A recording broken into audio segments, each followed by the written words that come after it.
Olá, pessoal! Seguindo então com o nosso conteúdo com relação a alimentos, nós vamos nesse bloco então trabalhar especialmente com a questão dos pressupostos de fixação desses alimentos e algumas espécies de alimentos que nós temos, certo? Então vamos lá.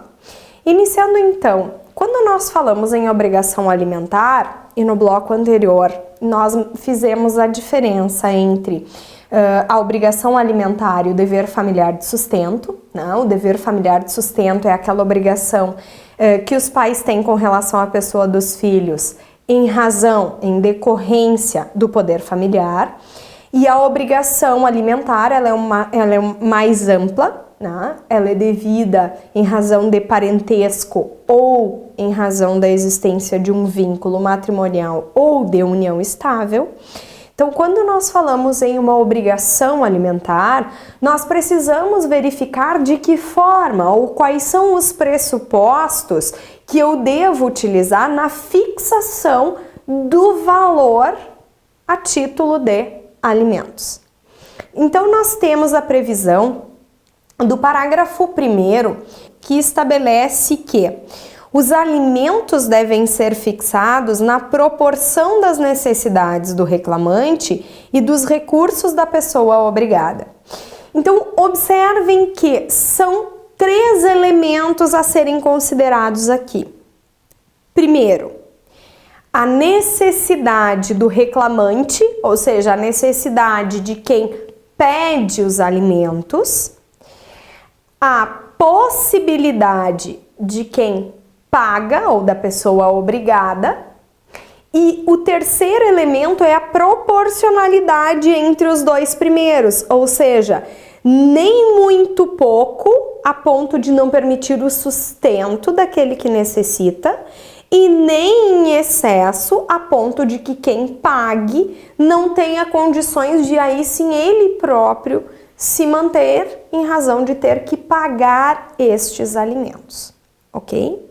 Então, estes são os pressupostos da obrigação alimentar que alguns doutrinadores trarão a expressão binômio de fixação dos alimentos, por apenas considerar necessidade de quem recebe e possibilidade de quem paga, ou trinômio, por considerar a necessidade de quem recebe, a possibilidade de quem paga e a proporcionalidade entre estes 2 elementos.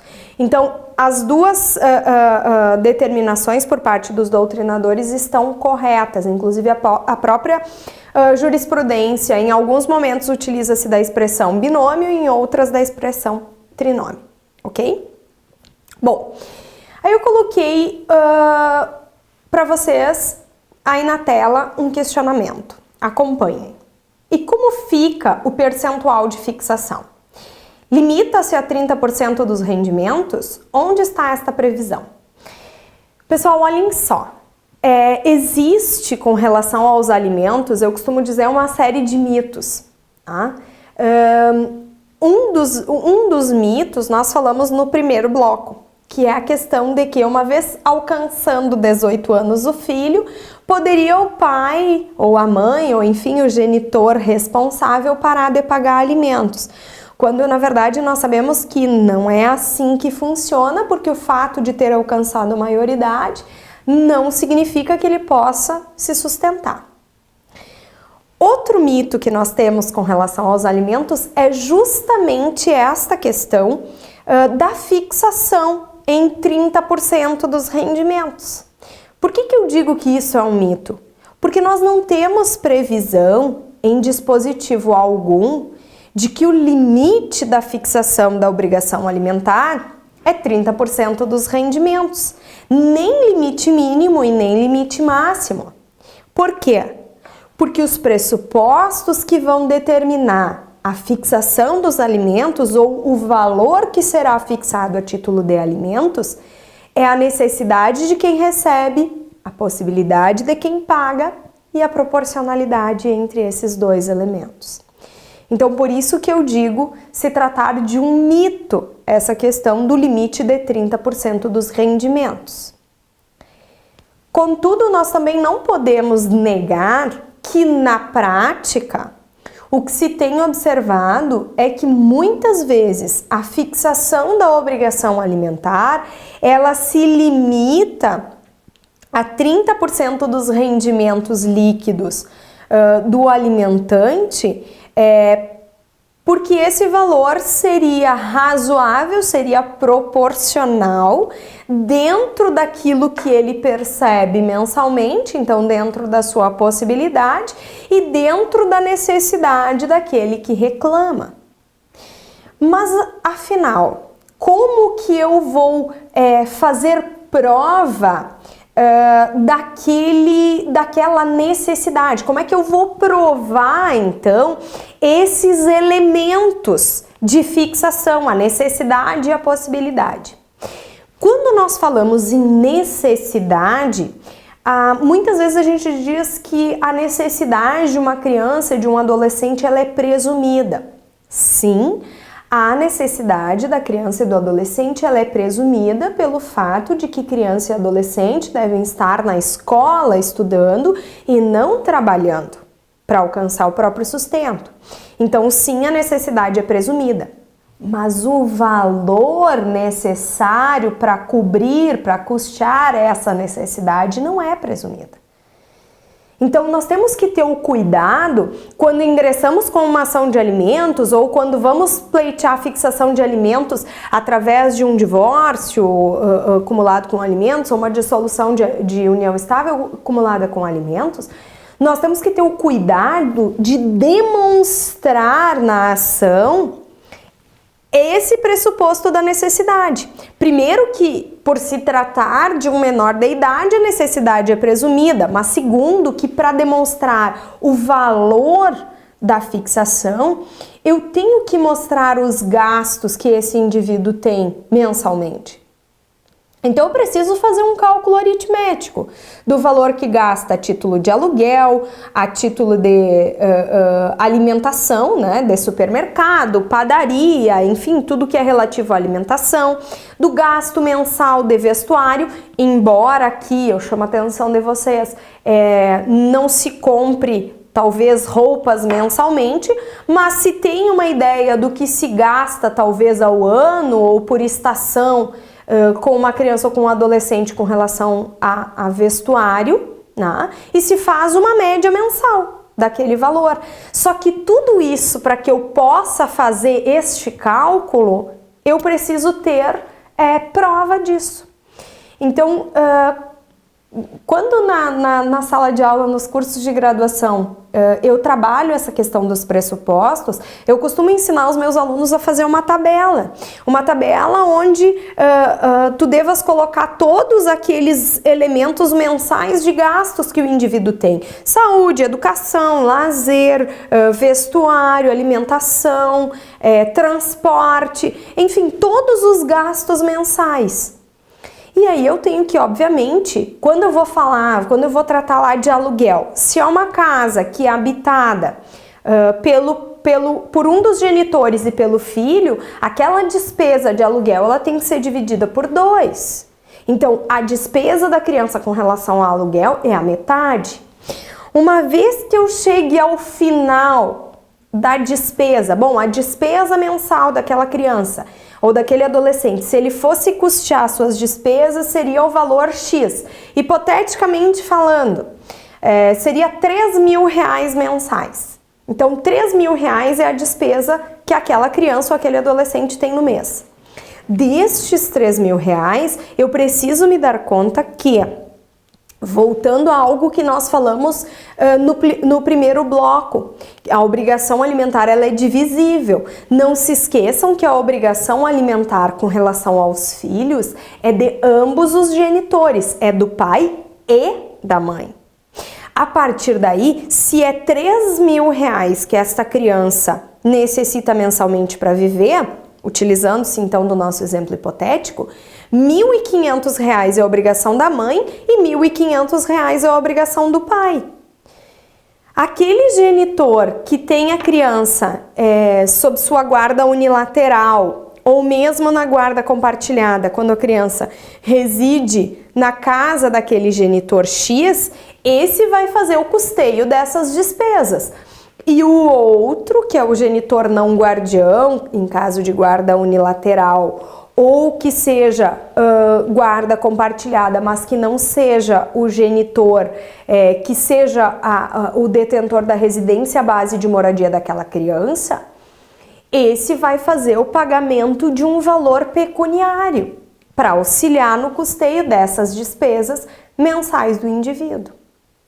Então vejam que no momento em que eu apresento dentro da minha ação uma prova consistente, recibos, no momento em que eu junto as notas fiscais das aquisições mensais de supermercado e padaria, os comprovantes do valor de pagamento de plano de saúde, de mensalidade de escola, de mensalidade de transporte escolar,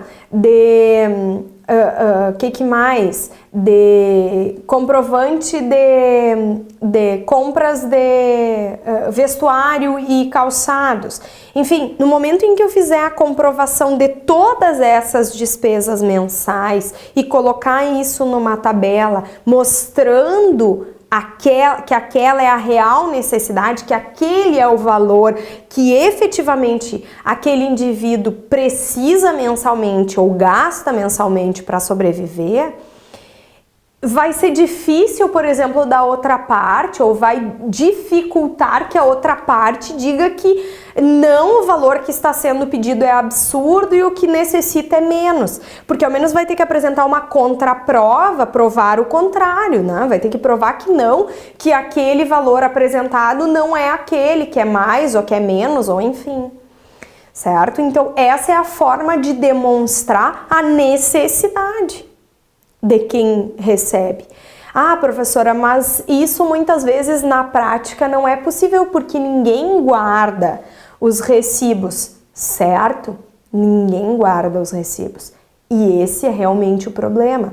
E aí vem também um outro mito, né, na prática da advocacia na área do direito de família, que é aquela situação que diz: eu vou pedir 2 salários mínimos mensais para poder ganhar um salário mínimo mensal. Então é um outro mito, por quê? Porque no momento em que tu não traz para o processo a prova daquilo que realmente há de necessidade, efetivamente tu deixa a cargo do outro produzir prova em sentido diverso, ou tu deixa a cargo do juiz decidir qual vai ser o valor mais razoável, o mais proporcional aí no caso concreto.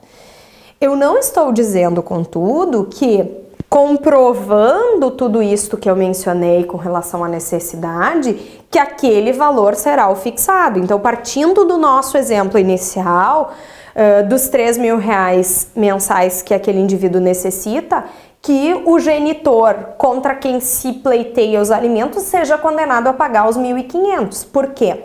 Porque eu não levo em conta apenas a necessidade, eu tenho que levar em conta também a possibilidade de quem paga, que é o segundo pressuposto. E aí, como que eu faço a prova deste segundo pressuposto, então, da obrigação alimentar? Bom, quando eu quero comprovar que o alimentante tem como pagar, a primeira forma de provar é através de contra-cheque.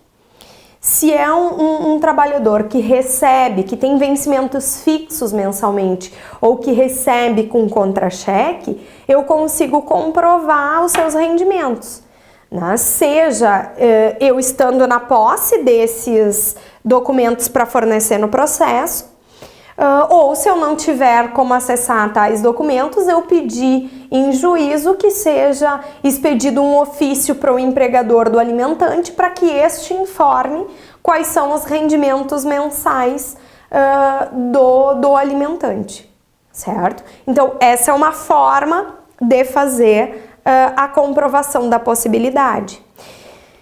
Porém, nem todos recebem por vencimentos fixos mensalmente. Tá? Nós temos as pessoas que são, por exemplo, autônomos, que não têm contra-cheque, que não têm vencimentos fixos. Nesses casos, como que eu vou fazer comprovação desta possibilidade? Bom, aí eu tenho N situações que eu posso me utilizar. Se é, por exemplo, um produtor rural, eu posso me utilizar do bloco de notas, do talão de notas, enfim, pedindo também, né, por ofício, que sejam apresentadas estas notas de produtor rural, para que seja feita uma média dos ganhos mensais. Em sendo um empresário ou, enfim, alguém do ramo do comércio que não se tenha como por notas aí, conforme o produtor rural, né, que tem o talão de produtor, se não há possibilidade nesses casos, o que eu posso fazer é me utilizar das redes sociais. Né? As redes sociais são uma forte prova no sentido de demonstrar os chamados indícios exteriores de riqueza. Né? Então, aquela ostentação das redes sociais, ela pode me servir de prova para uma ação de alimentos, para demonstrar a possibilidade daquele que tem o dever de pagar os alimentos.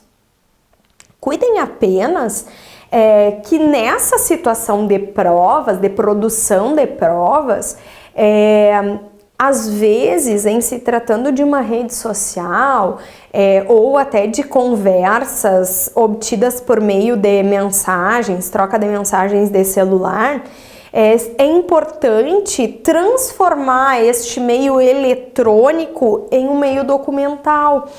E nós temos a previsão do CPC da possibilidade da utilização da chamada ata notarial como prova, como meio de prova. E aqui, nesses casos, a ata notarial ela se torna fundamental, porque eu posso ir ao tabelionato de notas, apresentar ao tabelião de notas um aparelho de celular e pedir que ele faça uma ata notarial relatando o conteúdo daquelas conversas, ou eu posso pedir que relate o conteúdo de uma rede social de uma pessoa X. Então, esta ata notarial ela pode se transformar em uma forma de demonstrar a possibilidade daquele que paga. Certo? Bom, analisamos então a forma de provar a necessidade e a forma de provar a possibilidade de quem paga. Basta, a partir daí, feitas as provas, se utilizar da proporcionalidade, que então é o terceiro critério de fixação, para estabelecer o valor a partir da necessidade e da possibilidade, certo? Tudo isso a partir do momento em que tu estabelece, que tu traz para dentro do processo as provas, se torna de certa forma mais fácil, até para o juiz que terá a função de sentenciar e fixar o valor. Ainda dentro da questão dos alimentos, é bem importante nós considerarmos quem são os sujeitos da obrigação alimentar. Nós estávamos falando a respeito dos pressupostos, de como se fixa, mas nós temos que saber quem são os sujeitos, quem tem a obrigação de pagar estes alimentos. Então, considerando que seja uma obrigação recíproca, considerando que seja uma obrigação que ela é derivada ou do parentesco ou da existência de vínculo, nos termos do artigo 1694 caput. Então vejam, ele diz que podem os parentes, os cônjuges ou companheiros pedir uns aos outros os alimentos de que necessitem para viver de modo compatível com a condição social, inclusive para atender às necessidades de educação. Então, aqui nós temos a questão da reciprocidade e de os alimentos serem devidos em razão do parentesco ou do vínculo, certo? Bom, então, vamos trabalhar primeiro com relação ao vínculo, a existência de vínculo. Bom, este vínculo ele pode ser matrimonial em razão do casamento ou em razão da união estável. Então, nestes casos, por ocasião do término do casamento ou do término da união estável, haveria então o dever de um dos cônjuges ou ex-cônjuges, né, ou ex-companheiros, pagar ao outro a verba alimentar necessária. Agora a questão, essa me parece ser um tanto quanto tranquila, né? Não absolutamente tranquila a questão da fixação, mas pela redação do 1694 estaria ok. A questão toda com relação a essa redação do 1694 é os alimentos devidos em razão do parentesco. Por quê? Porque eu preciso saber, dentro dos meus parentes, e a questão do parentesco, ela está estabelecida lá no 1591 e seguintes do Código Civil. Esse parentesco, ele pode ser biológico, ele pode ser civil, pode ser por afeto, pode ser por afinidade em razão do casamento ou da união estável. Então eu preciso, dentro da questão do parentesco, saber contra quem eu posso pedir esses alimentos. Então, antes de nós falarmos contra quem eu posso pedir, eu preciso dizer de antemão, primeiro, contra quem eu não posso pedir. No parentesco por afinidade, que é aquele que deriva do casamento ou da união estável e que se estabelece entre um cônjuge e os parentes do outro, então o parentesco que a gente vai estabelecer com o sogro, com a sogra, com o enteado, com a enteada, ou com madrasta, ou com padrasto, nesses casos eu não posso pedir alimentos. Embora exista uma parte da doutrina bastante pequena que entenda possível se buscar alimentos contra os parentes afins, a regra é que contra os parentes afins eu não posso pedir alimentos, certo? Diferente, contudo, vai acontecer com relação ao parentesco biológico e com relação ao parentesco por adoção ou por afeto. Por adoção, vocês terão, no caso da adoção, o rompimento com o vínculo biológico e o estabelecimento por sentença de uma vinculação civil, de um parentesco civil entre o adotante e o adotado e entre os familiares do adotante com o adotado. Isto é estabelecido por uma sentença. A partir dali, gera todos os efeitos de parentesco, como se filho biológico fosse. Isto também vai acontecer no caso do parentesco por afeto, quando em razão da presença dele e do reconhecimento de uma paternidade ou de uma maternidade, enfim, de um reconhecimento de uma filiação afetiva, eu estabeleço parentesco com todos aqueles parentes e a partir daí gera então o dever de prestar alimentos. Tranquilo e sereno? Bom, entendido isso com relação aos tipos de parentesco, agora eu preciso entender quais são então os parentes que eu posso, contra quem eu posso pedir estes alimentos. E sempre eu vou pedir primeiro para os parentes que me são mais próximos em grau, para depois, na impossibilidade deles, eu buscar com relação àqueles que estão mais afastados em grau, certo? Então, primeiro os mais próximos, para depois contra os mais remotos, que nem a gente costuma utilizar a expressão que o próprio Código Civil estabelece. Cuidem, contudo, o seguinte: nessa determinação de que os parentes mais próximos excluem os mais remotos neste dever de pagar alimentos, que eu posso, em razão da característica de serem divisíveis os alimentos, pleitear complementação contra os mais distantes, certo? Então vamos analisar aqui a questão da ordem de exigência desses alimentos. Então, o artigo 1696 estabelece que o direito a alimentos é recíproco entre pais e filhos e extensivo a todos os ascendentes, recaindo a obrigação nos mais próximos em grau, uns em falta de outros. E aí vem o 1697 e diz o seguinte: na falta dos ascendentes, cabe a obrigação alimentar aos descendentes, guardada a ordem de sucessão, e faltando estes, aos irmãos, assim germanos como unilaterais. Então, a ordem que eu preciso buscar alimentos é primeiro contra os ascendentes, se eu não tenho ascendentes, contra os descendentes, e se eu não tenho descendentes, contra os irmãos. Cuidado aqui para não confundir com a ordem da vocação hereditária, com a ordem sucessória, é diferente. Então acompanhem aí na tela o esquema que eu coloquei para vocês. Primeiro eu busco então esses alimentos contra os ascendentes. Então primeiro eu vou pleitear contra os genitores, pai ou mãe. Na falta dos genitores, pai e mãe, eu vou seguir buscando contra os ascendentes, então contra os avós. Aqui, quando eu busco contra os avós, eu não busco apenas contra os avós maternos ou apenas contra os avós paternos. Eu vou pleitear contra todos os avós. Ou, depois nós falaremos com relação à obrigação dos avós, se eu entrar com o pedido de alimentos contra os avós maternos, por exemplo, eles poderão chamar ao processo os avós paternos. Porque são todos os avós que, enquanto parentes na linha reta de segundo grau, têm essa obrigação, porque o grau entre eles de parentesco é o mesmo. Se eu não tenho ancestrais ou ascendentes de segundo grau, eu pleiteio contra os de terceiro grau, que são então os bisavós, e assim sucessivamente, enquanto eu tiver um ascendente em condições de me pagar alimentos.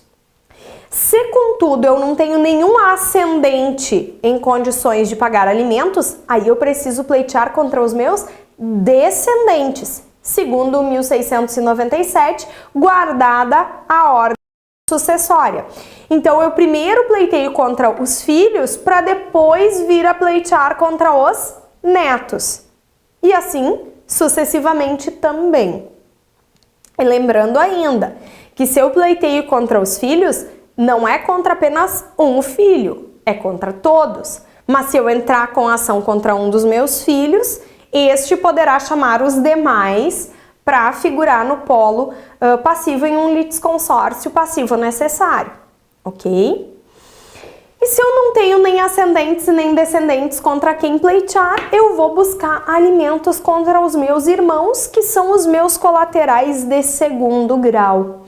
E aí, se eu não tenho irmãos para quem pedir alimentos, eu não vou receber alimentos de ninguém, ou eu posso pleitear contra os meus colaterais de terceiro grau, que são os meus tios? Não, não cabe pedido de alimentos contra tios. Entendimento jurisprudencial e doutrinário nesse sentido, o limite da obrigação alimentar é no parentesco colateral, o segundo grau colateral, que são, portanto, os irmãos. Certo? Tranquilo? Sereno? Muito bem. Então, nós encerramos esse bloco aqui. Eu peço que vocês sigam acompanhando o nosso sistema virtual e participando dos fóruns de discussão. Até a próxima!